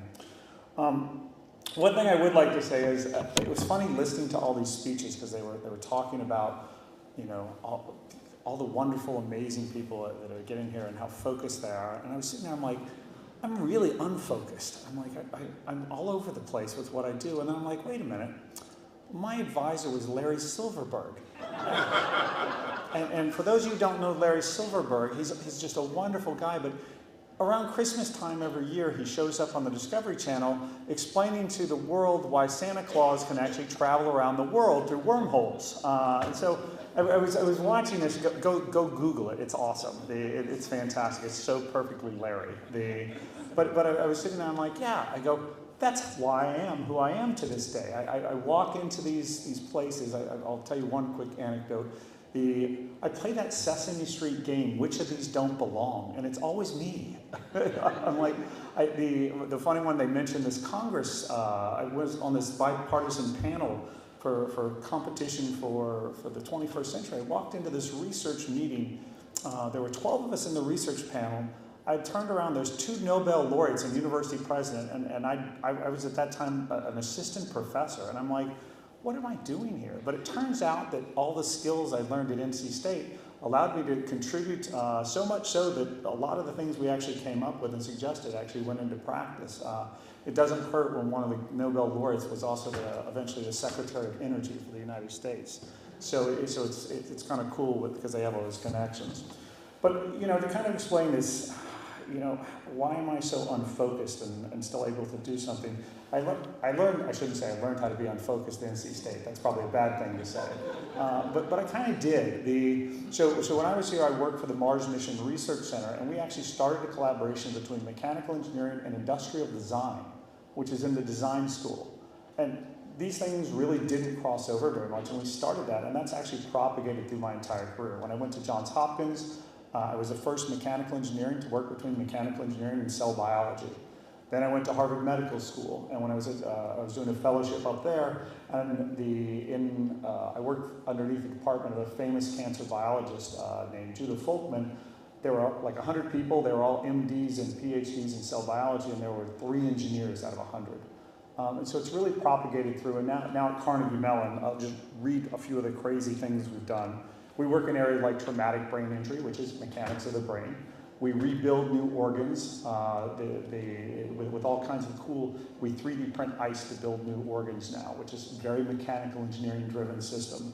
I do work on extinct creatures. We build soft robots out of fossils that are extinct 400 million years ago, which is twice as old as the dinosaurs. We do work on Rembrandt paintings. I work with one of the foremost experts in Rembrandt paintings. So when you read about it in the New York Times, the new painting from last year, it was in his house being evaluated the week before any of us even read about it. All the way to artificial intelligence. And you might say, what do any of these things have in common? At NC State, I learned about planes, trains, and automobiles, right? That's mechanical engineering. And over time, I figured out planes, trains, and automobiles are just systems. They're all just systems, and we apply fluid dynamics, or we apply solid mechanics or control theory, and we investigate these, and this is the fundamentals of who we are and why we're deep. All these other things, biology, nature, medicine, they're just a toy box, right? Each one of these are systems, and we have unique characteristics that we contribute to each one of these that a biologist wouldn't have, or that a medical doctor wouldn't have. And so this is propagated across, and I learned this at NC State, and it was funny listening to people talk about what they learned and how it propagated through their career, and it kind of stuck to me. So with that, I'm probably about 4 or 5 minutes, so let me close it off, and again, just thanks so much, everyone, for this award. It's an honor. I mean, the people who are being honored here, and the people who came before me, and the people who come after me are far better than I am. But I'm honored to be on the stage and get to enjoy the award with everyone else. So thank everyone again.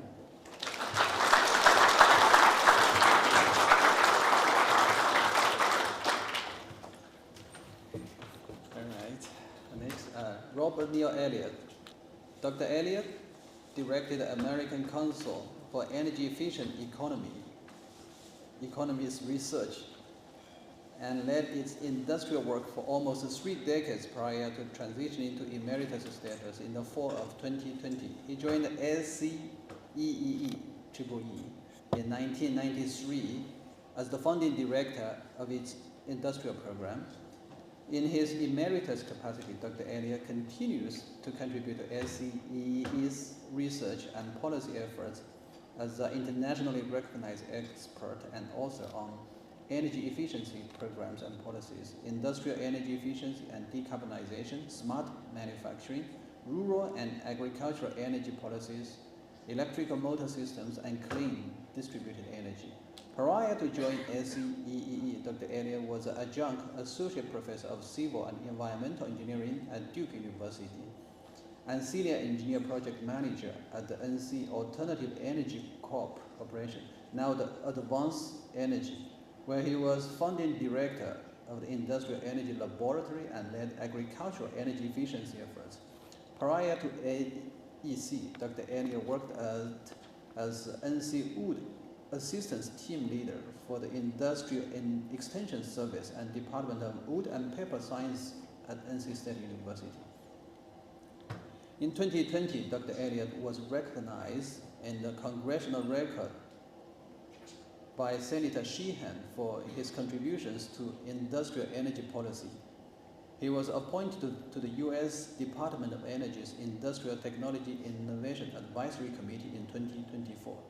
Dr. Elliott earned his bachelor degree and master degree in mechanical engineering from NC State and received his PhD from Duke University, where he was a Dean's Fellow. Dr. Elliott.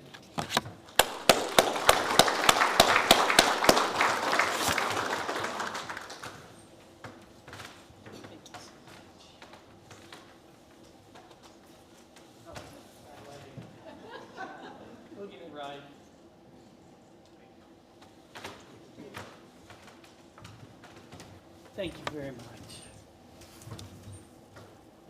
Thank you so much. I'm honored and surprised to be here.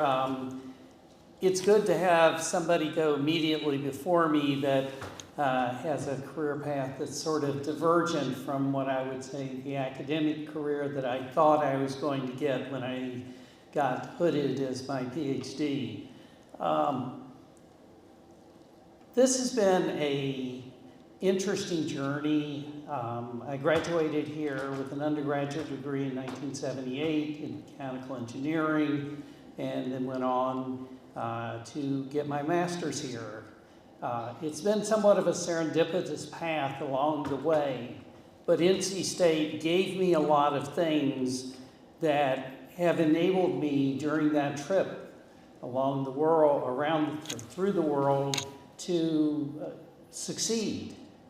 I will start by saying engineering, the program here with my major professor, Carl Zarowski, really helped me establish a foundation. I think back in the 1970s, some people, if you're old enough, may remember John Houseman's character in The Paper Chase, Dr. God, I blanked on his name just now. But the story here is he was a law professor at Harvard. And one of the things that he did was he talked to his students at the beginning of each semester. And he said, you learn the law yourself, and I teach you to think like a lawyer. Dr. Zarowski, the other faculty members at NC State, taught me to think as an engineer. And that's really been pivotal to my career. So, you know, I've done the engineering work, I did the boilers, I did the various other things.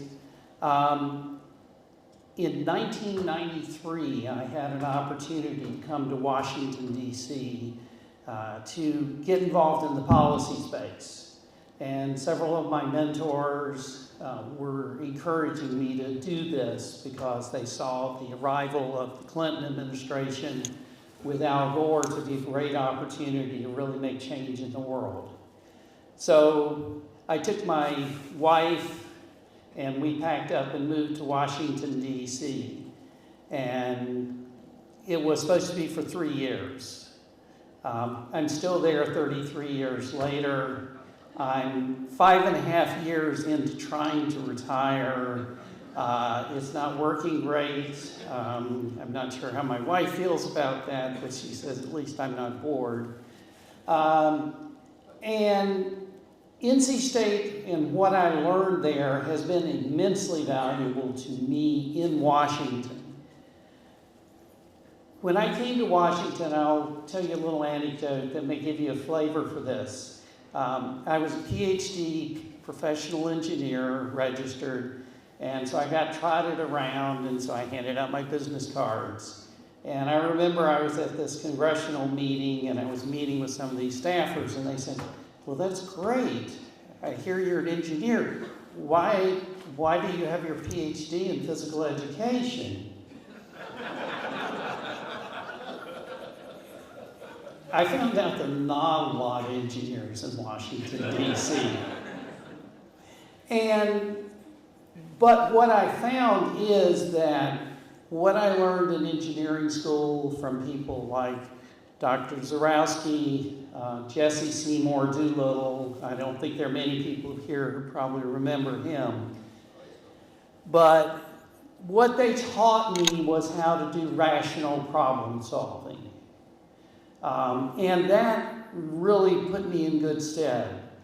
And what I found is when I went into congressional halls or into agencies and I looked at things, I tried to solve the problems in a structured way, as I was taught here at NC State to do. And that has, I think, served me well.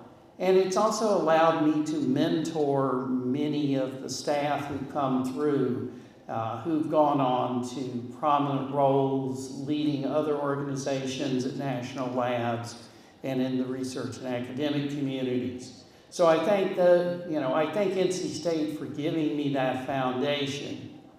We won't talk about the hiccups along the way that I think some of us have had as we went through our academic careers, but it's been a very rewarding experience.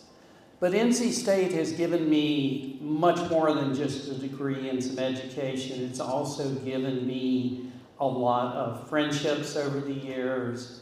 I was very, very honored to be nominated by my brother-in-law, Norrell Stewart, who I met here at NC State in graduate school in mechanical engineering. And I then went on to be on the extension faculty here in the School of Engineering, doing wood energy work in the 1980s, and got to meet my future wife, who was in the department there, and we got married. That was a little bit of an interesting situation when we went into the department head and announced that, oh, by the way, we're engaged. And it was sort of like, I think we need to talk to HR. And so then getting together with her and bringing her into the fold of my NC State colleagues and friends, she brought her sister to some of the social events, and they met Dr. Stewart, and so he's now my brother-in-law, and it's all part of the NC State community here. So I give a lot of thanks to NC State. It has really been a foundation for my, both my personal life and for my career, and for the students out there who are in the audience, be prepared. You will reimagine yourself multiple times in your careers. Right now, I'm emeritus, so what am I doing? I'm doing what I did 25 years ago. I'm working in data centers. I'm trying to deal with the questions of thermal management of data centers. We're looking at software for controlling data center energy use. We're looking at how do we do systems planning and multivariate optimization for electricity systems so that we can get more out of what we have today. And it's all based upon what I was taught here at NC State. And for that, I give great appreciation to this great university and to this department for what it gave me. Thank you very much.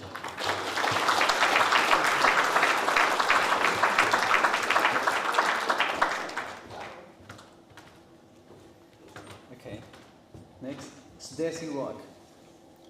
Stacy Rock is the president of the Turbine Technologies Division at Kratos Defense, a role in which he leads the development and production of affordable, high-performance jet engines, turbo machinery, and related propulsion solutions.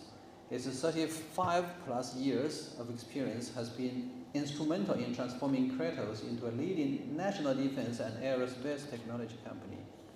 Rock began his career as a computational fluid dynamicist and research engineer at the USAF Arnold Engineering Development Center, where he contributed to the development and testing of advanced transonic, supersonic, and hypersonic weapon systems. He went on to hold key roles in CFD Research Corporation, L3 Harris and Kratos Defense, leading a variety of research and development programs for tactical missiles, hypersonic vehicles, airborne optical sensors, and high-energy lasers. In 2019, Rock founded the Kratos Turbine Technology Division. Since then, he has grown the business into multinational operation with over 400 employees, solidifying Kratos Defense reputation as a premier developer and manufacturer of both commercial and defense engines. Rock holds a bachelor degree in aerospace engineering from Auburn University and an MS degree in aerospace engineering from NC State University. He's a senior member of the AIAA. Mr. Rock.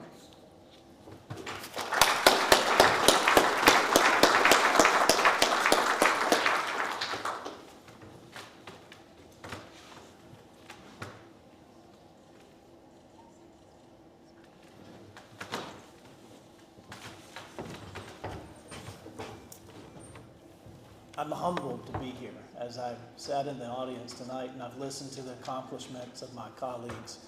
It really is humbling.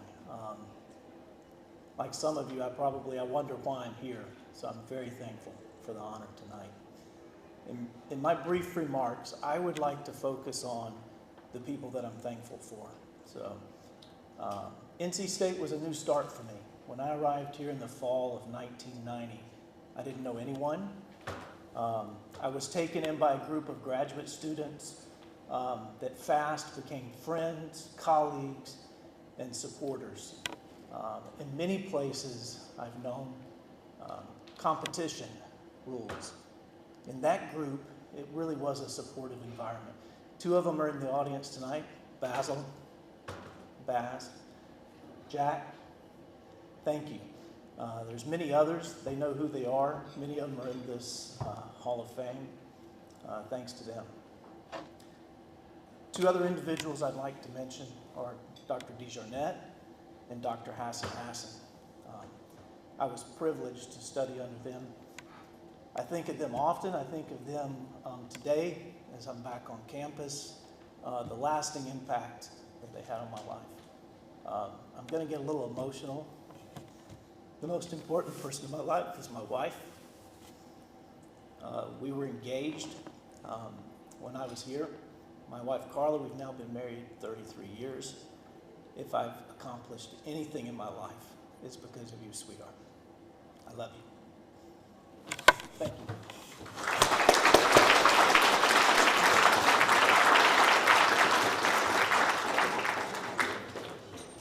Okay, all right. Now we have two outstanding young alumni.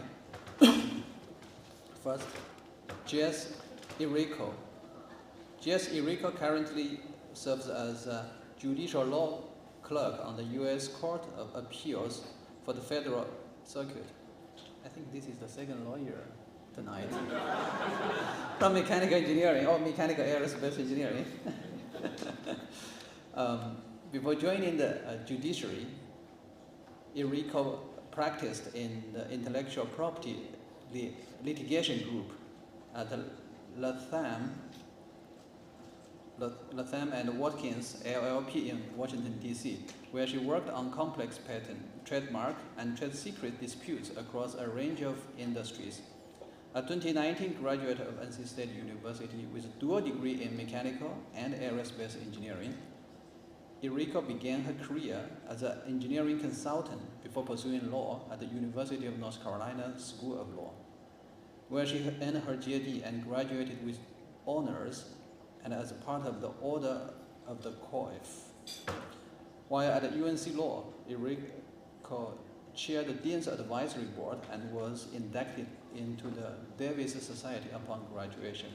At NC State, Irico was a Cadwell Fellow and was involved in campus leadership, serving as a student body chief justice and later as a student body president. She was also honored with the Matthews Medal, the university's highest non-academic award, honoring students who have made significant contributions to the advancement of the university. She has continued to give back through her service on the MAE Young Alumni Advisory Board. Jesse Irico.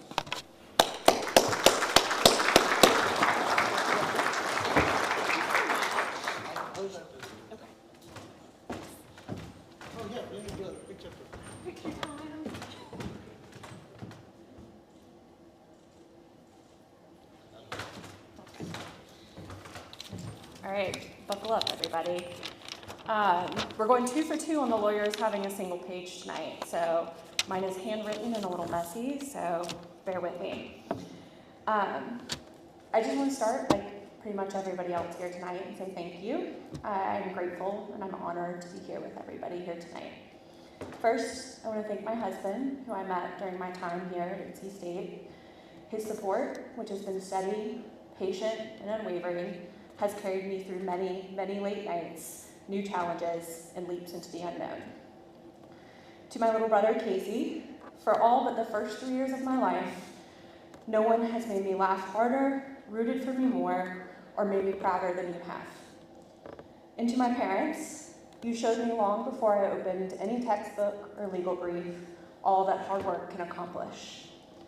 Your example has shaped every step of my career, and you gave me my confidence.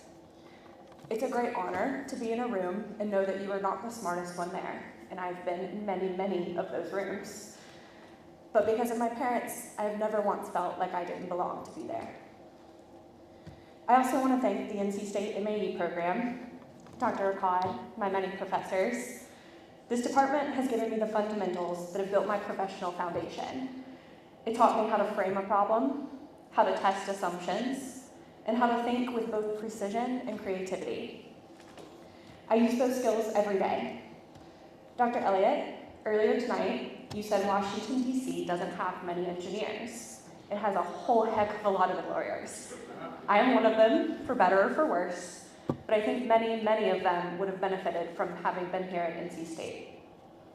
In my career now as a lawyer, first as a patent attorney at a law firm, and now as a law clerk at the Federal Circuit, the final appellate circuit for all patent cases before they reach the Supreme Court, my engineering degrees have never been more relevant. They allow me to understand and evaluate the technology at the heart of complex disputes between universities, much like NC State, companies, individual inventors. They allow me to communicate across disciplines, from the latest in developments in combustion engines to the newest advancements in biotechnology. But most importantly, they allow me to bridge the legal and engineering worlds, which often speak very, very different languages. But put simply, engineering here at NC State taught me how to think. The law, it simply gave me new tools to apply that thinking. But the goal has always been the same for me, to make things work better for the people, for their ideas, and most importantly, for all of our futures. So thank you again. It's an incredible honor to be here to represent NC State MAE, and I'm honored to be part of this community. Thank you.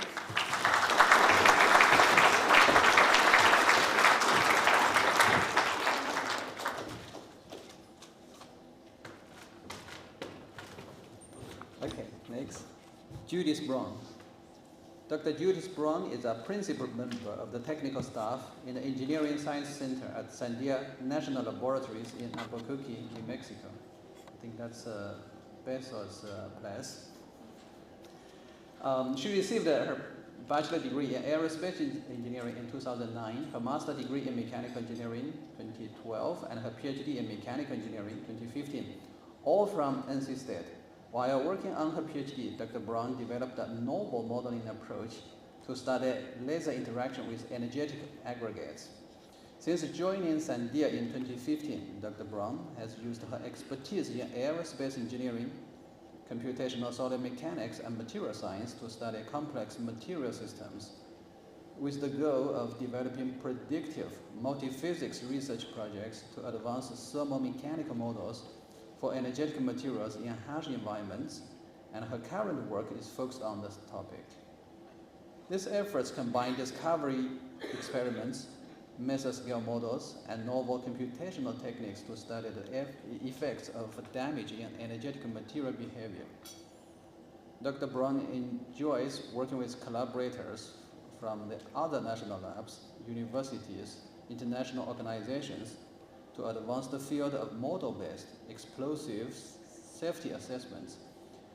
Dr. Brown also enjoys serving as a technical mentor to Sandia's graduate interns, postdocs, and early career staff, helping them to build their professional networks and continue to develop their research interests. She is active in professional societies, conferences, and publishing. Her work has been featured on the cover of international journals, including Modeling and Simulation in Material Science and Engineering, Mechanics and Materials, and propellants, explosives, pyrotechnics. Dr. Brown.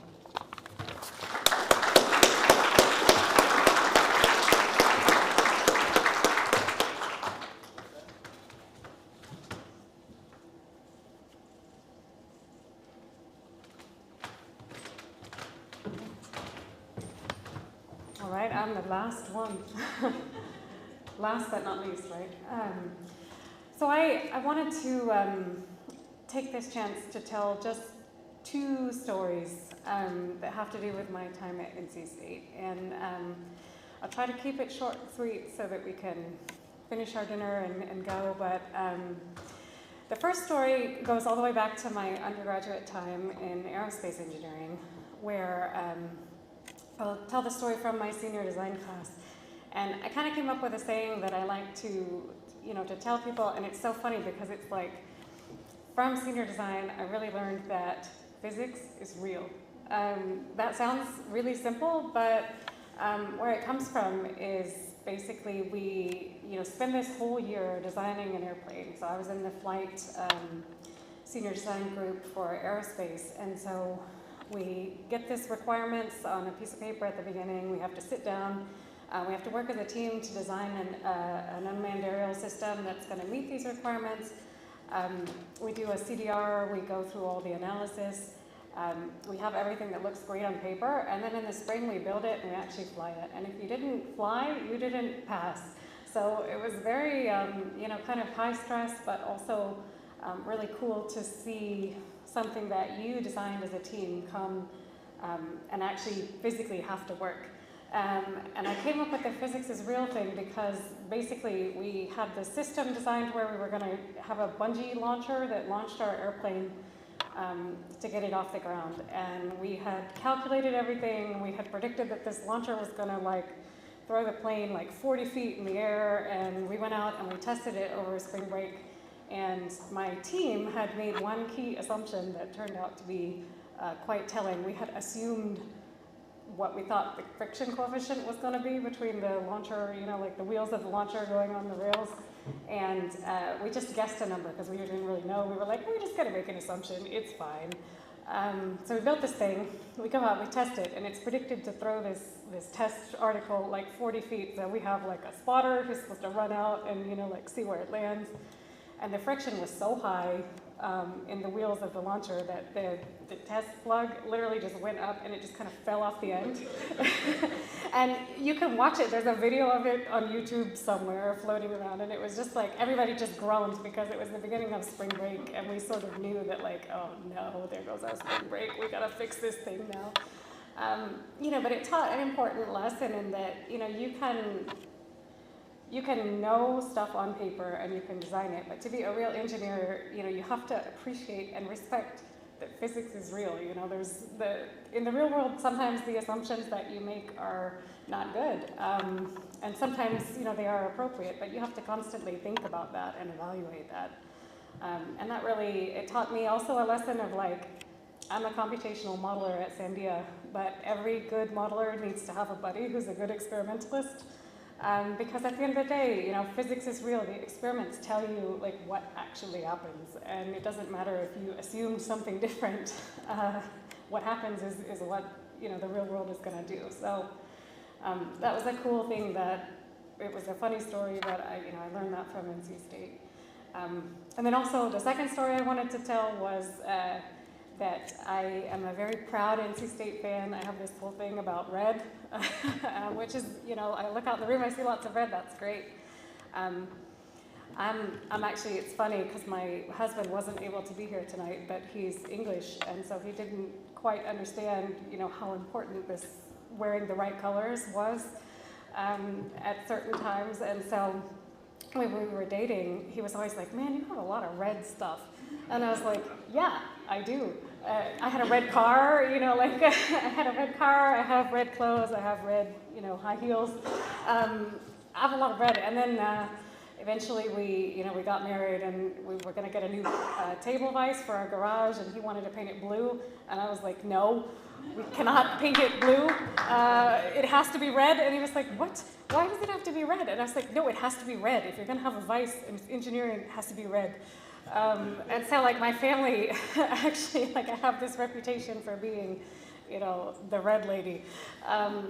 But, you know, which is funny, but I actually really, like, what it means is that I'm just really proud to be from NC State, and I'm really proud of the, you know, the education that I received here, both in undergraduate and graduate school, and also, you know, the time that I spent here. You know, I lived in Raleigh for 10 years, and I loved it, and really, like, that period of my life has set me up to be as successful as I am now professionally. And so I will, you know, you can bury me in something red eventually, but yeah, that's kind of how I feel about NC State. So with that, I'll close and thank you very much.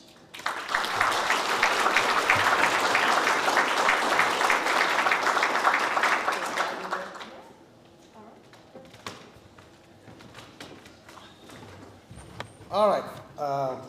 Thank you, Dr. Zhu, and congratulations to all our Hall of Famers and young alumni recipients. So if you, all the awardees, please stand. We'll celebrate all of you at one shot.